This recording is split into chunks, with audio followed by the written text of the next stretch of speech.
저는 지금 105년을 살았습니다. 전쟁을 보았고 굶주림을 보았고 이 나라가 폐허에서 일어서는 것을 두 눈으로 지켜보았습니다. 그리고 그 긴 세월 동안 수많은 부모와 자식의 풍경을 곁에서 지켜보았습니다. 어떤 부모는 마지막까지 등을 곧게 펴고 살다 갔고 어떤 부모는 조용히 작아지다가 사라졌습니다. 저는 오늘 그 차이가 어디서 시작되었는지를 말씀드리려 합니다. 여러분, 한 가지 여쭤보겠습니다. 지금 이 순간 마음속 어딘가에 이런 생각을 품고 계신 분은 없으십니까? 아들 집은 좀 눈치 보이지만 딸 집은 다르다. 딸은 내 편이니까 딸이 있으면 늙어도 괜찮다. 만약 그렇게 생각하고 계신다면 저는 오늘 그 생각을 조심스럽게 그러나 분명하게 흔들어 드려야 할 것 같습니다. 제가 아는 한 친구가 있었습니다. 평생 성실하게 살았고 딸을 누구보다 사랑했던 사람이었습니다. 70대 중반 아내를 먼저 떠나보내고 홀로 남게 된 그는 딸의 권유로 딸 부부의 집에 들어갔습니다. 처음 몇 달은 따뜻했습니다. 딸의 밥상이 있었고 손주의 웃음이 있었고 외로움도 줄어드는 것 같았습니다. 그런데 1년이 지나고 그 친구를 다시 만났을 때 저는 그의 눈빛이 달라진 것을 느꼈습니다. 목소리가 낮아져 있었고 말수가 줄어 있었고 웃음이 어딘가 어색해져 있었습니다. 그는 제게 조용히 말했습니다. 형사가 나는 지금 매일 눈치를 보며 살고 있어. 그가 죽기 전 마지막으로 제게 남긴 말은 이것이었습니다. 차라리 혼자 살 걸 그랬다.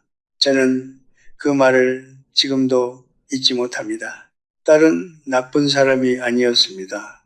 사위도 나쁜 사람이 아니었습니다.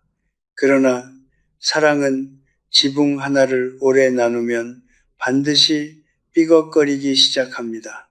그것은 인간의 잘못이 아니라 인간의 본성입니다. 우리는 모두 자신의 공간을 필요로 하는 존재이고 그 공간이 침범당할 때 아무리 사랑하는 사람도 조금씩 이방인이 되어갑니다. 제가 90살을 넘기고 깨달은 것이 있습니다. 부모를 가장 외롭게 만드는 것은 나를 외면하는 자식이 아니라 나를 받아들이겠다고 손을 내민 자식이었습니다. 왜냐하면 그 손을 잡는 순간 우리는 자신도 모르게 손님이 되기 때문입니다. 그리고 손님은 아무리 오래 머물러도 그 집의 주인이 될 수 없습니다. 오늘 저는 5가지 이유를 말씀드리려 합니다. 딸의 집에 기대어 사는 것이 왜 가장 조용한 굴욕으로 이어지는지를 그리고 진정한 노년의 품격이 어디서 시작되는지를 이것은 딸을 탓하는 이야기가 아닙니다. 이것은 당신 자신을 지키는 이야기입니다. 저는 젊은 시절 사람과 사람 사이의 관계란 노력하면 얼마든지 가까워질 수 있다고 믿었습니다. 진심을 다하면 마음이 열리고 오래 함께하면 가족이 된다고 생각했습니다.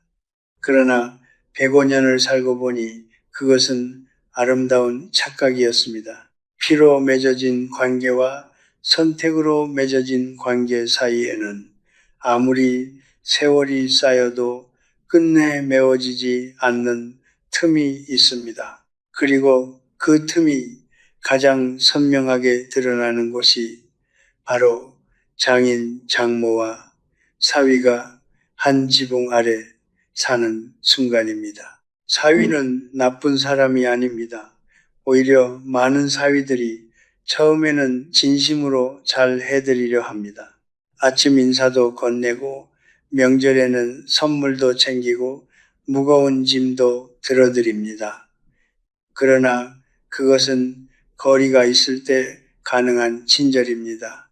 매일 아침 식탁에서 마주치고 화장실 순서를 나눠야 하고 저녁마다 거실에서 같은 공기를 마셔야 하는 순간이 되면 그 친절은 서서히 무게를 갖기 시작합니다. 사위의 입장에서 생각해 보십시오. 자신의 집에서 자신이 편히 쉬어야 할 공간에서 늘 어른을 의식해야 한다는 것은 보이지 않는 긴장입니다. 그 긴장은 말로 표현되지 않기 때문에 더 깊이 쌓입니다. 저는 이것을 고슴도치의 법칙이라고 부릅니다. 추운 겨울 고슴도치들은 체온을 나누기 위해 서로에게 다가갑니다. 그러나 너무 가까이 붙으면 서로의 가시에 찔립니다. 너무 멀리 떨어지면 얼어붙습니다. 그래서 고슴도치는 본능적으로 적당한 거리를 찾습니다. 찔리지 않으면서도 온기를 나눌 수 있는 그 거리. 인간의 관계도 정확히 같습니다. 특히 피를 나누지 않은 관계일수록 그 거리는 더욱 세심하게 지켜져야 합니다. 문제는 그 거리가 한 집안에서는 지켜질 수 없다는 것입니다. 장인 장모가 사위의 집에 들어가는 순간 고슴도치들은 서로를 찌르기 시작합니다. 처음에는 아주 작은 따끔함입니다.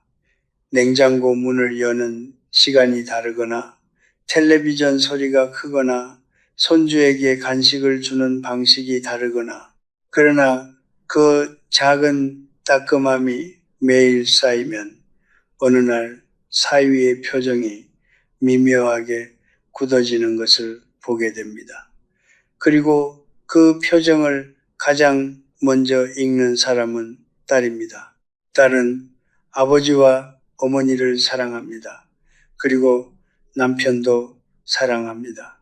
그 두 사랑이 같은 지붕 아래서 긴장하는 것을 느낄 때 딸의 마음은 찢어집니다. 그 찢어짐이 매일 반복되면 가장 지치는 사람은 결국 딸입니다. 부모가 들어간 그 집에서 부모를 가장 사랑하는 사람이 가장 먼저 무너지는 아이러니. 저는 이 풍경을 너무 많이 보았습니다. 사위는 결코 아들이 될 수 없습니다. 그것은 사위의 잘못이 아닙니다. 그것은 그저 인간의 구조입니다. 그리고 그 구조를 거스르려 할 때 가장 큰 상처를 받는 것은 언제나 부모입니다. 결혼 생활에서 가장 소중한 것이 무엇인지 아십니까? 많은 사람들이 대화라고 말합니다. 서로 이해하고 서로 맞춰가는 그 대화. 물론 틀린 말은 아닙니다. 그러나 제가 105년을 살며 수많은 부부를 곁에서 지켜본 끝에 내린 결론은 조금 다릅니다. 결혼 생활을 오래 지탱하는 것은 대화가 아니라 둘만의 침묵입니다. 설명하지 않아도 되는 시간, 아무 말 없이 같은 공간에 있어도 편안한 그 침묵, 부부는 그 침묵 속에서 서로를 회복합니다. 그리고 그 침묵을 빼앗기는 순간 결혼은 서서히 부서지기 시작합니다. 부모가 딸 집에 들어가면 가장 먼저 사라지는 것이 바로 그 침묵입니다. 이제 저녁 식사 자리에는 늘 누군가가 있습니다. 남편이 아내에게 오늘 힘들었다고 툭 털어놓으려 해도 장인 장모가 앞에 있으면 그 말은 목 안으로 다시 들어갑니다. 아내가 남편에게 서운했던 것을 부드럽게 꺼내려 해도 부모 앞에서 그 이야기를 꺼낼 수는 없습니다. 부부만의 작은 다툼도 부모의 존재 앞에서는 더 크게 억눌리거나 더 엉뚱한 방향으로 터집니다. 집 안의 공기가 달라지는 것입니다. 제 주변에 있었던 한 부부의 이야기를 드리겠습니다. 아내의 아버지가 혼자 남게 되어 딸 집으로 들어온 지 얼마 되지 않아 그 부부는 조금씩 어긋나기 시작했습니다. 처음에는 작은 것들이었습니다. 남편이 늦게 들어오는 횟수가 늘었고 아내는 점점 예민해졌습니다. 두 사람 다 서로를 탓했지만 진짜 원인은 다른 곳에 있었습니다. 둘만의 공간이 사라진 것이었습니다. 말하지 못한 것들이 쌓였고 풀지 못한 감정들이 굳어졌습니다. 결국 그 부부는 아버지가 들어온 지 4년 만에 갈라섰습니다. 아버지는 아무것도 잘못하지 않았습니다. 그저 그 자리에 있었을 뿐입니다. 그러나 그 있음 자체가 딸의 결혼을 천천히 갉아먹었습니다. 저는 그 아버지를 탓하지 않습니다.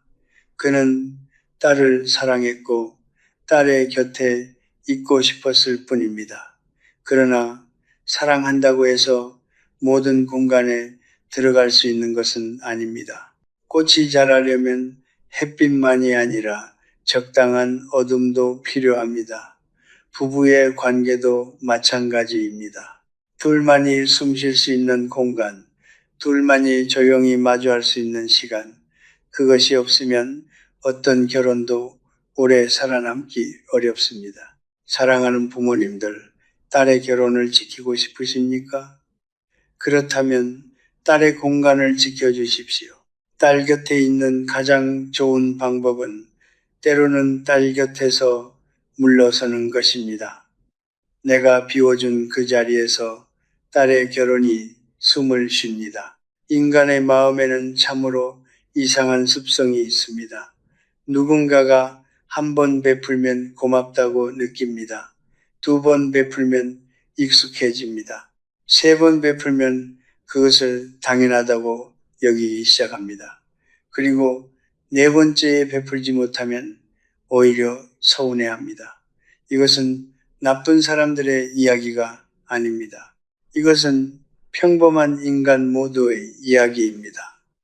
저는 이 사실을 젊을 때는 받아들이기 싫었습니다. 그러나 나이가 들수록 이것이 인간의 본성임을 인정하지 않을 수 없었습니다. 그리고 바로 이 본성이 딸 집에 들어간 부모의 몸과 마음을 가장 빠르게 무너뜨립니다. 처음에는 이렇게 시작됩니다. 어머니, 오늘 제가 회의가 늦어서요. 잠깐만 아이 좀 봐주실 수 있으세요? 물론 어머니는 기꺼이 그렇게 합니다. 손주가 귀엽고 딸이 고맙고 도움이 된다는 사실이 기쁩니다. 그런데 그 잠깐 이 다음 날도 그 다음 날도 이어집니다. 어느 순간부터 딸 부부는 외출 계획을 세울 때 자연스럽게 어머니를 계산에 넣습니다. 묻지 않고 상의하지 않고 그냥 맡겨집니다. 호의가 제도가 되는 순간입니다. 그리고 그 제도 안에서 어머니의 몸은 조용히 혹사당하기 시작합니다. 통계가 이것을 말해줍니다. 한국에서 손주를 돌보는 조부모의 비율은 전체 영유아 가구의 절반에 가깝습니다. 그리고 그중 상당수가 만성 피로와 근골격계 질환, 우울감을 호소합니다. 70대의 몸은 30대의 아이를 따라가기 어렵습니다. 뛰어다니는 아이를 쫓고 안아 올리고 밥을 먹이고 재우는 일은 젊은 부모에게도 벅찬 일입니다. 그 무게를 늙은 몸이 매일 감당하면 몸보다 마음이 먼저 부서집니다. 왜냐하면 힘들다고 말할 수가 없기 때문입니다. 딸에게 짐이 될까봐, 사위 눈치가 보여서 손주에게 미안해서 그 말들이 목 안에서 맴돌다가 결국 병이 됩니다. 제가 아는 한 어머니는 딸 집에서 6년을 손주를 돌봤습니다. 처음에는 행복했다고 했습니다. 그러나 말년에 그분이 제게 고백한 것은 이것이었습니다. 나는 6년 동안 아프다는 말을 한 번도 못했어요. 딸한테 미안해서요. 그분은 무릎이 다 닳도록 아이를 안고 살다가 결국 제대로 걷지 못하게 된 채로 생을 마쳤습니다. 딸을 원망하지 않았습니다. 그러나 마지막까지 행복하지도 않았습니다. 호의는 한 번이면 선물입니다. 두 번이면 기대입니다. 세 번이면 의무입니다. 그리고 의무가 된 호의는 더 이상 사랑이 아닙니다. 그것은 소진입니다. 부모님, 당신의 몸은 자식을 위해 소진되어야 할 도구가 아닙니다. 당신의 남은 시간은 당신의 것입니다. 품격이란 무엇입니까? 많은 사람들이 품격을 큰 것에서 찾습니다. 훌륭한 업적, 사회적인 지위, 자식들의 성공. 그러나 저는 105년을 살며 전혀 다른 것을 배웠습니다. 품격은 거창한 순간이 아니라 매일의 아주 작은 결정권에서 만들어집니다. 내가 먹고 싶은 것을 먹을 수 있는 것, 내가 자고 싶을 때 잠자리에 들 수 있는 것, 내가 만나고 싶은 사람을 집으로 부를 수 있는 것. 이 작고 당연해 보이는 것들이 하나씩 사라질 때 인간의 내면은 소리 없이 무너집니다. 딸의 집에 들어간 부모의 하루를 한번 따라가 보십시오. 아침에 눈을 뜨면 가장 먼저 드는 생각은 오늘 몇 시에 일어나는 것이 눈치가 없는 걸까입니다. 식사 시간은 딸 부부의 일정에 맞춰집니다. 텔레비전을 보고 싶어도 사위가 거실에 있으면 방으로 들어갑니다. 오랜 친구가 보고 싶어도 집으로 부르기가 망설여집니다. 외출하고 싶어도 어디 가세요? 라는 한마디가 두렵습니다. 이것은 누가 강요한 것이 아닙니다. 딸도 사위도 아무 말 하지 않았을 수 있습니다. 그러나 인간은 눈치의 동물입니다. 말하지 않아도 공기를 읽고 표정을 읽고 침묵을 읽습니다. 그리고 그 읽음이 쌓일수록 스스로를 점점 더 작은 자리에 밀어넣습니다. 저는 이것을 마르는 뿌리라고 부릅니다.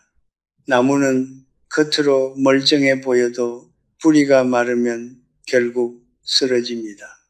사람도 마찬가지입니다. 매일의 작은 굴욕들, 매일의 작은 양보들, 매일의 작은 눈치들이 쌓이면 겉으로는 아무렇지 않아 보여도 내면의 뿌리가 서서히 말라갑니다. 그리고 뿌리가 마른 사람은 어느 날 갑자기 이유도 모른 채 깊은 우울 속으로 빠져듭니다. 제 평생 기억에 남는 한 분이 계십니다. 젊은 시절에는 마을에서 가장 당당하고 목소리 크던 분이셨습니다. 그분이 딸 집에 들어간 지 2년이 지났을 때 만났는데 저는 그분을 처음에 알아보지 못했습니다. 목소리가 낮아져 있었고 시선이 자꾸 아래를 향했습니다.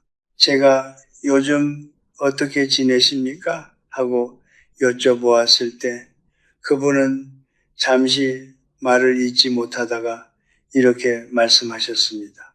나는 지금 내 집이 없는 사람입니다. 그 한마디가 저는 지금도 가슴에 남아 있습니다. 인간은 자신의 자리가 있어야 삽니다. 자신의 밥상이 있어야 하고 자신의 시간이 있어야 하고 자신의 결정이 있어야 합니다. 그것이 없는 곳에서는 효도도 사랑도 결국 위로가 되지 못합니다. 부모님, 당신이 지켜야 할 가장 소중한 것은 자식의 눈치가 아니라 당신 자신의 뿌리입니다. 가족이 갈라지는 것은 언제나 갑작스러운 사건 때문이 아닙니다. 저는 오랜 세월을 살며 수많은 가정이 무너지는 것을 지켜보았습니다. 그리고 그 모든 경우에서 공통점을 하나 발견했습니다. 균열은 항상 아주 오래전부터 시작되어 있었다는 것입니다. 아무도 말하지 않았고 아무도 꺼내지 않았지만 마음속 어딘가에 조용히 쌓이고 있었습니다. 그리고 부모가 한 자식의 집으로 들어가는 순간 그 균열은 더 이상 숨겨지지 않습니다. 부모가 딸 집에 들어가면 나머지 자식들의 마음속에는 자신도 모르게 하나의 장부가 펼쳐집니다. 부모님은 저 집에 계신다. 그렇다면 집안일은 누가 챙기는가? 명절은 어디서 보내는가? 재산은 어떻게 되는가? 나는 부양 의무를 다하고 있는가? 아니면 면제받은 것인가? 이 질문들은 입 밖으로 나오지 않습니다. 그러나 눈빛에 담깁니다. 전화의 온도에 담깁니다. 명절날 식탁의 어색한 침묵에 담깁니다. 그리고 그 침묵이 쌓이면 형제는 서로를 탓하기 시작합니다. 특히 아들 가족과의 거리는 빠르게 멀어집니다. 며느리의 입장에서 생각해 보십시오. 시어머니, 시아버지는 딸 집에 계시는데 명절이면 자신의 집으로 오십니다. 평소에는 딸이 곁에서 챙기는데 병원 갈 일이 생기면 아들에게 연락이 옵니다. 재산 이야기가 나올 때면 딸이 가장 많이 알고 있습니다. 이 구조 안에서 며느리가 평온하기를 기대하는 것은 인간의 본성을 너무 모르는 일입니다. 서운함은 쌓이고 쌓인 서운함은 어느 날 아들의 귀에 들어가고 아들은 누나 혹은 여동생을 향해 마음의 문을 닫기 시작합니다. 저는 임종을 앞둔 어머니 곁에서 아들과 딸이 서로 눈도 마주치지 않는 장면을 본 적이 있습니다. 두 사람 모두 어머니를 사랑했습니다. 그러나 어머니가 딸 집에서 마지막 몇 년을 보내는 동안 그 사랑은 서로를 향한 불신으로 변해 있었습니다. 어머니는 자식들 곁에서 눈을 감았지만 자식들은 서로에게서 멀어진 채로 각자의 집으로 돌아갔습니다. 부모가 가장 두려워해야 할 것은 외로운 노년이 아닙니다. 자신이 죽고 난 뒤 자식들이 서로를 미워하며 사는 것입니다. 부모는 자식들 사이에서 언제나 같은 거리를 유지해야 합니다. 한쪽으로 기울면 다른 쪽은 반드시 넘어집니다. 이것은 선택의 문제가 아닙니다. 저울의 원리입니다. 공평한 거리, 등거리, 등줄이, 그것이 부모가 자식들에게 살아서 줄 수 있는 가장 값진 유산입니다. 그리고 그 유산은 딸의 집안으로 들어가는 순간 지키기가 매우 어려워집니다. 저는 지금까지 5가지 이유를 말씀드렸습니다. 그런데 이 이야기를 듣고 나서 이런 생각이 드셨을지 모릅니다. 그렇다면 나는 어떻게 살아야 합니까? 딸 집에도 들어가면 안 되고 아들 집에도 기대면 안 된다면 늙어서 나는 어디서 어떻게 버텨야 합니까? 당연한 물음입니다. 저도 그 물음 앞에 오래 서 있었습니다. 그리고 긴 세월 끝에 5가지 원칙을 깨달았습니다. 오늘 그것을 나누어 드리겠습니다. 첫 번째는 방파제의 원칙입니다. 방파제는 파도를 막아주는 것이 아닙니다. 파도가 쳐도 항구 안이 흔들리지 않도록 지켜주는 것입니다. 노년의 돈은 바로 그 방파제입니다. 돈이 있어야 자식에게 손을 벌리지 않을 수 있고, 손을 벌리지 않아야 눈치를 보지 않을 수 있고, 눈치를 보지 않아야 품격을 지킬 수 있습니다. 자식에게 재산을 미리 다 넘겨주는 것은 방파제를 스스로 허무는 일입니다. 돈은 자식에게 주는 사랑의 표현이 아닙니다. 자식에게 짐이 되지 않기 위한 마지막 방어선입니다. 두 번째는 고슴도치의 원칙입니다. 자식과의 관계에서 가장 지혜로운 거리는 보고 싶을 만큼 멀고 외롭지 않을 만큼 가까운 거리입니다. 자주 찾아가되 오래 머물지 말고 도움을 주되 의무가 되지 않게 하고 사랑하되 집착하지 않는 것. 그 거리를 지키는 사람이 결국 가장 오래 사랑받습니다. 세 번째는 정원의 원칙입니다. 나이가 들수록 바깥이 아니라 안을 가꾸어야 합니다. 자식이 전화를 자주 하지 않아도 흔들리지 않으려면 혼자 있어도 고요할 수 있는 마음의 뿌리, 그것은 하루아침에 만들어지지 않습니다. 책을 읽고 오래된 음악을 듣고 조용히 앉아 지난 삶을 돌아보는 매일의 작은 시간들이 쌓여 비로소 흔들리지 않는 정원이 됩니다. 네 번째는 새벽 산책의 원칙입니다. 몸이 서 있어야 마음도 서 있습니다. 매일 아침 같은 시간에 일어나 같은 길을 걷는 것, 그 단순한 반복이 노년의 가장 강력한 규율입니다. 저는 지금도 새벽에 걷습니다. 그 걸음 하나가 제게 말합니다. 나는 아직 내 발로 서 있다고. 다섯 번째는 침묵의 원칙입니다. 재산이 얼마인지, 건강이 어떤지, 자식들 중 누구와 더 가까운지 이 모든 것을 말하지 마십시오. 침묵은 비밀이 아닙니다. 침묵은 품격입니다. 속을 다 드러낸 사람은 아무리 가진 것이 많아도 가벼워 보입니다. 그러나 조용히 자신의 내면을 지키는 사람은 아무 말 없이도 무게가 있습니다. 노년의 진짜 권위는 목소리의 크기가 아니라 말하지 않는 힘에서 나옵니다. 이 다섯 가지를 지키는 삶, 그것이 자식의 집에 기대지 않고도 존엄하게 늙어가는 길입니다. 저는 이제 105년을 살았습니다. 많은 것을 보았고, 많은 것을 잃었고, 많은 것을 내려놓았습니다. 그리고 그 모든 세월이 지나고 남은 것은 거창한 깨달음이 아니었습니다. 아주 단순하고 아주 조용한 하나의 진실이었습니다. 인간은 끝까지 자신의 자리에서 서 있어야 한다는 것. 기대는 순간, 기대는 방향으로 천천히 쓰러진다는 것. 오늘 제가 드린 이야기들이 혹여 딸을 멀리 하라는 말로 들리셨다면 그것은 제 뜻이 아닙니다. 저는 딸을 사랑하지 말라고 말씀드린 것이 아닙니다. 딸을 더 오래, 더 건강하게 사랑하기 위해서 거리를 지키라고 말씀드린 것입니다.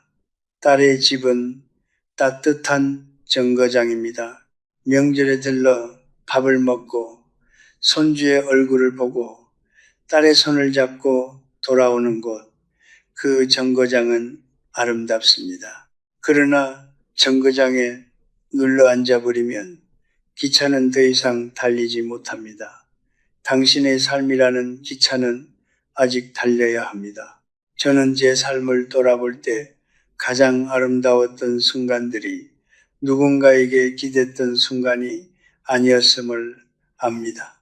혼자 새벽을 걸었던 순간, 조용히 책을 읽으며 차 한 잔을 마셨던 순간, 창밖에 빗소리를 들으며 지나온 날들을 가만히 돌아보았던 순간들, 그 고요한 순간들이 제 삶을 지탱해 주었습니다. 외로움은 결핍이 아닙니다. 외로움은 자신과 깊이 대화하는 능력입니다. 그 능력을 가진 사람은 혼자 있어도 무너지지 않습니다. 여러분, 지금 50대이신 분들께 말씀드립니다. 아직 늦지 않았습니다. 지금부터 자신의 뿌리를 내리십시오. 건강을 지키고 작은 재산을 지키고 자신만의 하루를 만드십시오. 60대이신 분들, 지금이 가장 중요한 시간입니다. 자식에게 기대고 싶은 마음을 거두고 그 마음을 자신에게 돌리십시오. 70대 이후이신 분들, 지금도 늦지 않았습니다. 오늘 아침 혼자 일어나 걸으신 그 한 걸음이 가장 존엄한 노년의 시작입니다. 자식은 당신이 강할 때 더 사랑합니다. 당신이 당당할 때 더 존경합니다. 당신이 기대지 않을 때 역설적으로 더 곁에 있고 싶어 합니다. 사랑받고 싶으십니까? 그렇다면 먼저 스스로를 사랑하십시오. 의지받고 싶으십니까? 그렇다면 먼저 스스로 서십시오. 인생은 시끄러운 축제가 아닙니다. 인생은 조용히 이어지는 한 줄기 물길입니다. 그 물길의 끝에서 당신이 자신의 두 발로 서서 고요하게 노을을 바라볼 수 있기를 저는 진심으로 그것을 바랍니다.